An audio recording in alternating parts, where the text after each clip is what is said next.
In conversation with Samantha Curran.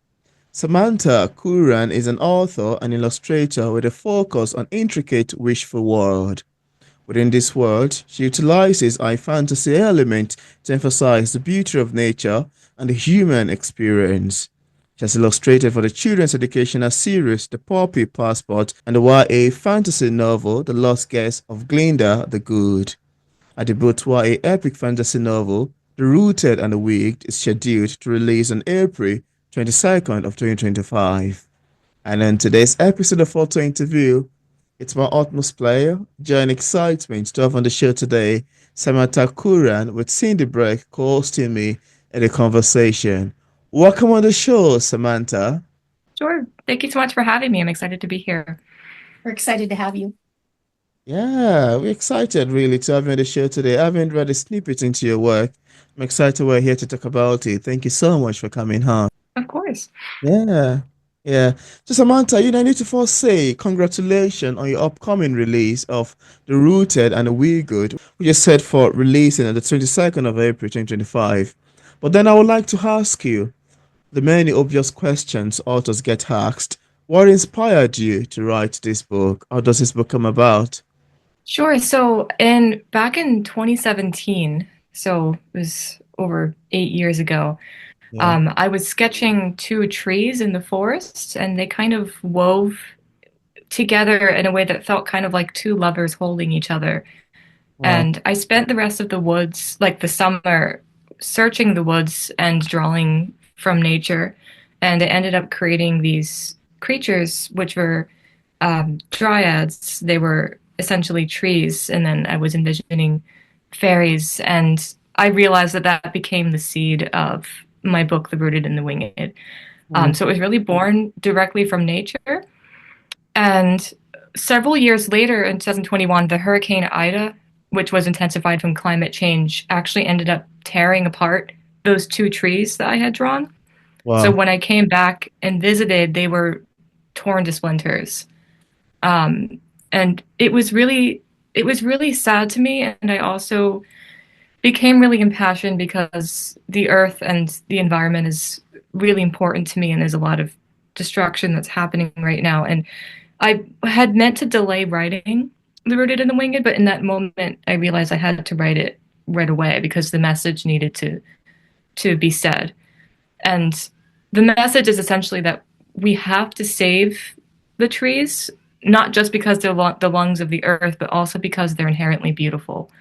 Wow. And without them, we would be lost. So that's why I wrote it. Love your take on That's that. Sounds interesting. that's interesting. What inspired you there? I love being outside and stuff too. I also like getting into books and understanding their themes. And as a fellow fantasy author, could you give us a little peek at some of the themes that The Rooted and the Wing picked up, and maybe a subject line that you could share with us that resonates with you? Yeah, sure. So I would briefly describe my book with the elevator pitch of a lone fairy disrupts the ancient cycle of nature to prolong his immortality, but unknowingly causes catastrophic harm. And now he has to risk everything to try to save the forest and undo what he's done. So the themes of the book primarily are that nature, like I said, is necessary. I just find the research interesting. It's proposed that one tree can provide a day's supply of oxygen for up to four people. They also provide carbon dioxide to help clean the air and reverse the effects of CO2. It's also just beautiful. Like when I'm, like you said, like when I go into the forest and I'm not feeling well, there's something about it that life in a way that is very ancient. And it inspires me to kind of be like them, to just love being alive for the sake of being alive. And I think that's really beautiful. So I explore these themes of nature is necessary but beautiful. There's scenes in my book where I'm just enjoying the beauty of nature in context with the story. Um, but other themes are sacrifice, the theme of giving beyond yourself, and also the strength of friendship. So I think we're a little bit obsessed with romance right now, romanticy is really huge. I love romance, but I also think that sometimes all we need is a good friend, and I explore the themes of the power of friendship in my story as well. You've got beautiful themes in there, really. I love your take of it. Explaining the strength of friendship, sacrifice, and the beauty of nature as well, which is something I've been finding fun with recently. Thanks for sharing. Thanks for sharing. And Samantha, Essen and Fanny, I'm not quite sure if I'm pronouncing that correctly actually, sounds like a prominent character in the book. Could you tell us more about their significance and how influential their role is to the story? Yeah, sure. So, Sin and Fafnir, they're the two main characters of my book. So they are the main points of view. Mm. Fafnir is the Fafnir kind of represents humanity because my book is made a man versus nature conflict. So Fafnir represents humanity and nature because she's the dryad. And Fafnir, my fairies are small in my world because I'm inspired by the classic fairy folklore. So he's Wow. only like the size of the average adult hand. He's small. He's also immortal, but he shouldn't be anymore. So in the Wow. story, he wanted to stay immortal to keep control over his own life. So he revoked the ancient law of the forest with the help of the fairy queen in order to live life on his own terms. But at the start of the story, he realizes the consequences of what he's done and that it's caused the destruction, the eventual destruction of the forest. So he tries to undo his mistake. He's Mm. still holding on to his immortality. He doesn't want to give it up. So that's his story. And then Essen, she's the main protagonist. She's as tall as you and me, like his adult height, but go past it. Wow. And she's young. She so outbound to the roots of their parents, and she just broke free from that and is walking for the first time. And she's so despairing about how the forest, which is made of her people, is dying.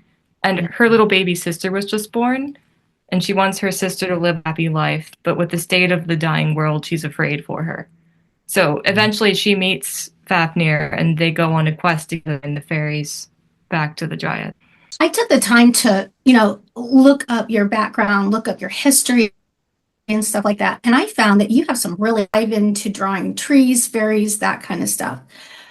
What I found rather interesting in all my research is that YA books are almost never illustrated. I took the time to look back at a lot of your creativity or work. I know you're an artist and you do a lot of work. What was your thought process behind your decision to illustrate the young adult books, epic fantasy book? And how do you approach the illustration? Sure. So, well, books in the Victorian era were illustrated for children and adults. And it wasn't really until the modernization of the children's book as we know it Mm. that thinking of pictures being just for children. Um, and I've heard authors say they don't like pictures in books because it prevents them from being able to imagine things Yeah, for I've heard people say themselves. that. And I characters or location designs to fill in the gaps. So it actually creates an interactive process, which is different from films. Like when you watch a film, the images are handed to you. You're given exactly what you should be picturing, and if anything, it is how I can picture the story. I do love books, an adult book, and then Brandon Sanderson's Way of King, which also has illustrations. And in both of those, the art interacts with the text. So it's Mm. not just that the text is depicting exactly, it's actually adding on to the text. And I chose to do it is I chose to create these world building illustrations that fairy scholar set paper. So this is an example of one of the illustrations in the book. Samantha, one of the most interesting things to me as a writer is to listen to readers' feedbacks. And you may want to agree with me that one of the things that makes literature to be complex is the fact that it can be interpreted in different ways by different readers based on their opinions. And sometimes the readers might get the message intended by the author. Sometimes they might be close to getting the message. Sometimes they might be far, say a mile or several kilometers away from getting the message. And most of the times they might just hilariously misunderstand the message, and interpret the book upside down. And as intrinsically fun as they sound, I would like to ask you, how do you feel when readers interpret your works differently than you intended? How does that make you feel? Sure. So I have had many beta readers and writer groups go through my book already. So I have gotten reader feedback. And the main, um, I would say the main disagreement or misinterpretation that I encountered was with the ending of the book. So I will Mm, keep it very vague to make sure that I don't spoil it, but the ending of my book features heroic sacrifice. yeah. And I had one writing group in particular that was very highly recommending that I write the ending differently than I chose to. Wow. But the reason why I chose to write it the way that I did, like I do understand that. And essentially, there was harm that was done by one character to another character that could Mm, not quite be forgiven. And they mm, were insisting that I should not have had that character be forgiven and that they should have had to work to earn forgiveness from the other character. wow. And I can entirely understand where they're coming from. Yeah. I didn't agree simply because I think that forgiveness is inherently unfair. I Mm, think that's just the nature of forgiveness. It wasn't deserved, but it was freely given. And not just for the sake of the character who didn't deserve the forgiveness, but also for the sake of embodying forgiveness overall and healing the world of hate, which mm, had harmed the land in the first place. wow. Um, I believe that love keeps no records of wrongs, but that's so hard to do. And you can't blame people when they do that. So I'm aware that this could be misunderstood by some readers, and I expect that most of my negative reviews will be because of readers either not understanding this or not agreeing with me. And I Mm, respect that. So, yeah. Writing is so subjective that yes. it's hard to always get the correct response that you would hope. But we grow from our learning experiences and we grow most definitely from our reviews. Mm, I'm I think you could probably tell by my questions that I'm really enjoying your writing background, but not just that, but the illustrations. In what way does your background as an artist affect the way you write? Does influence any influence another?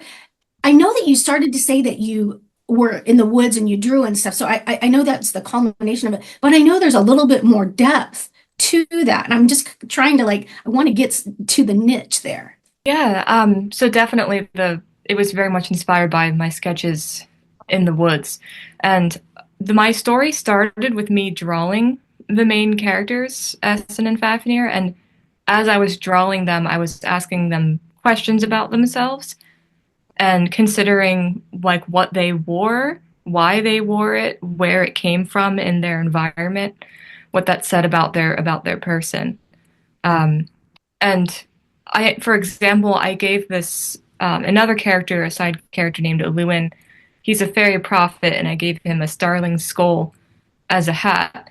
I didn't really know why at first, but then I realized that it marked him as kind of like the symbol of death that he carries with him, and became a tradition of his family wow. um, and his calling. And so there was very much this kind of give and take relationship of me drawing as I was writing and that integrating back into the writing Mm, and back and forth. And another aspect, I'm also a painter. I actually learned to paint before I learned how to draw. So wow. I also wrote in a way that used colors Oh, very significantly. For instance, I call the shade of the forest blue in a certain section of the book, and that's just because as a painter, I know about how ambient light works from the sky and how it bounces off of top planes of surfaces. And to me, shadow is not black, it's a color. mm, Usually blue if that's what the color of the sky is. So wow. I also work with color and light in that way. And in the woods, I also explored the concept of these I would see the faces of dragons Mm, in wood. and it became an essential part of the story to Wow. me. Um, so I called them dragons in my world, and I kept them pretty mysterious because I don't quite understand them. And there's something that I see in the real world, and I wanted to keep them mysterious in the book too. But that came from my art as well. That's beautiful and quite amazing to know. I love hearing you talk about that. Thanks for sharing. Before I proceed, I'd like you to show the cover of the book today to the camera, just so it's what it looks Sure. like. Yeah, so it hasn't been released in print form yet, but I Yeah, have it here on my iPad. So this is the beautiful, the cover beautiful cover of you've the book. got in there. Very Thank beautiful. you. I Yeah, also drew and painted it myself. that's amazing. You're someone of many talents. And thank you. Yeah, I was an artist before I was a writer. So getting to integrate the two together is a dream come true for me. Wow, that's a plus. That's interesting. Now, I'd like us to talk about Mhm. inspirations and ideas. Because I particularly have always been fascinated and taken aback by how authors, especially novelists like yourself, craft long sentences and bring words together in a way that sentence makes paragraph and paragraph makes pages and pages make chapters and over again they keep transitioning in a beautiful and wholesome manner. Now, this always leaves me thinking how exactly they got the ideas and inspiration to write this book. And now, as far as writing is concerned, I'd like to ask you to Samantha, how exactly do you get the inspirations and ideas for your book? Where did they come from? I'm curious. Yeah, so I wanted to briefly share a structural, um, like a way in which I learned how to write Yeah, scenes in my book, a structural technique, yeah. for writers who are listening to this, because it was really useful to me, and I don't hear it talked about a lot. Mm, So it's called scene sequel units, and I actually don't write chapters, I write scenes, and then I put those scenes into chapters. Mhm. So these scene sequel units are essentially, it starts with a scene. So the first part of it is the character has a goal. They go into the scene with a specific goal. mm, There's some kind of conflict, something gets in their way. And then there's a disaster, which is the wow, resolution of the scene. So the scene has goal, conflict, disaster. And at the end of the disaster, it's either a no and or yes but continuation. So no, they fail and something worse happens, or yes, they succeed, but at the cost of something else going wrong. wow, And then you move into the sequel, in which there's a reaction, so an emotional aftermath to what happened in the scene, the wow, dilemma, where they weigh the options available, and then the decision, where they form a new goal, and then they carry that into the next scene, and it starts back off with goal again. So that's actually how I structured my entire book. I wrote these scenes and sequels, and then I put them into chapters. that's amazing. That's Yeah. interesting. I actually use a similar method, so I Oh, respect that. It's really nice. important to have something that you're comfortable with to write those scenes out. Um, Mhm. what benefit do you believe the illustrations can bring to the novel for the young adult audience? Right. So illustrations are, of course, very common for children, but by the time you get to young adult, they're less common. And part of that is just because of the way that the traditional industry is. So it is unlikely to get published with illustrations unless you're established as a writer, just because there's extra costs involved, both for digital books because it's a larger download file, which can have more cost implications, or especially if it's in color, of course, that's going to be more expensive to print. Um, but another reason is by the time teenagers get to reading like young adult, they want to feel like adults and like they're done with pictures, which is fine. But to me, if the art enhances the text and adds beyond it, like Mm, in The Way of Kings and like how I'm hoping to do, it can be an amazing integration of the books that they knew as a kid and these more sophisticated adult stories that they're reading now. And it can make the experience much more raw and visceral. So I think teenagers are wanting this. The graphic novel medium is massively Yeah. expanding right now. It's just not making its way too much into books yet, just because of the distribution and cost mm, issues. So because I am a self-published author, I can do what I want, and I don't have to pay for it because I'm the illustrator. So it's very accessible to me, and I'm very excited to bring illustrations into my young adult book. It's a beautiful techniques you've got in there. Very beautiful techniques you've got in there. Thanks for sharing.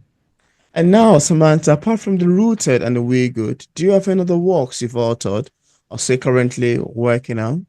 So I have been very hyper fixated on the Rooted and the Winged for over 6 years now.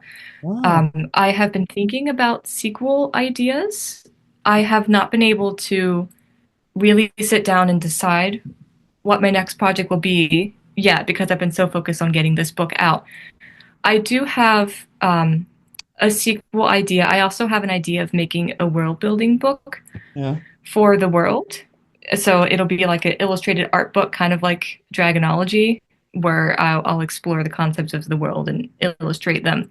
Mm, I really want to do that. And I also do have an idea for an entirely different fantasy book. It will be a dark fantasy underworld story, which is quite wow. different from fairies and forests. But the story is calling to me. So I do have some other ideas that are coming up. That's interesting.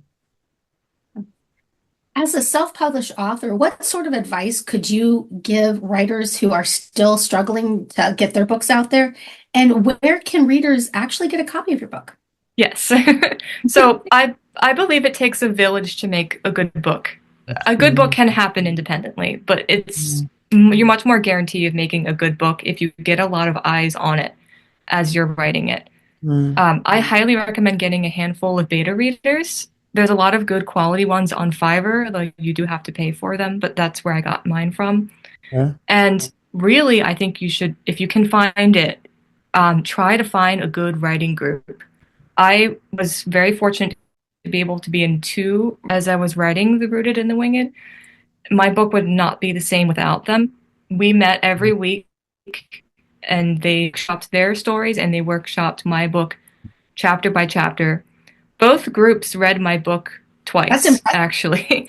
They read an old version and then they read it again. And someone in one of my books even read it 3 times. He's Wow. stellar. Um, and that is what enabled me, because in self-publishing, it can be a little hard to tell if your book is good because Yeah. you're not having it run through the traditional system. Mm, To me, I've been told that I have a good book by many people, including my developmental editor and my line and copy editor. And it's believed to me it's because I had a village to help me write it. that's an amazing one, really. And just to make sure, where can we get the book when it Oh, releases in sure, April? thank you. I just want to make sure we get that out there. So I'm going to be releasing the book as an early release Kickstarter, which is launching next Earth Day, April 22nd. You can order ebooks, print books, and even the audiobook through the Kickstarter, plus a lot of other fun goods. I'm actually going to be giving away, well, selling some of the original illustrations like this one through the Kickstarter, plus other fun goodies. So through the Kickstarter, you can get the book early, and then the wide release date will be July 1st, which is when it will be available wide on Amazon, Kobo, Apple Books, and more. And you can also connect with me by joining my author newsletter on my website, in which case you can get a link to buy it when it comes out. Especially with TikTok dying and the concerns about the meta social media platforms, I think it's more important than ever that we're connected directly outside of the social media giants. Mm, So you can join my Little Fairy newsletter if you want to be connected directly. that's Okay. great. That's great. And because this interview was conducted some months before the release date, I'm gonna have to leave a link afterward, after the book is published, in the description part of this interview, where interested viewers can get a copy of the book on Amazon, and Barnes and Nobles, on your website, and also another platform. I left a link in the description part of this interview to Samantha's social media pages, the Kickstarter, and how readers can subscribe to a newsletter. So thank you so much, Samantha, for accepting the invitation to be featured on P English Literature. I must say it's been wholesome, really, quite exciting and lovely having this conversation with you. Thank you so much for coming on to talk about your books. It's a pleasure, really. Of course. Thank you so much again for having me. It has been a pleasure for me as well. I've enjoyed it to myself, Samantha.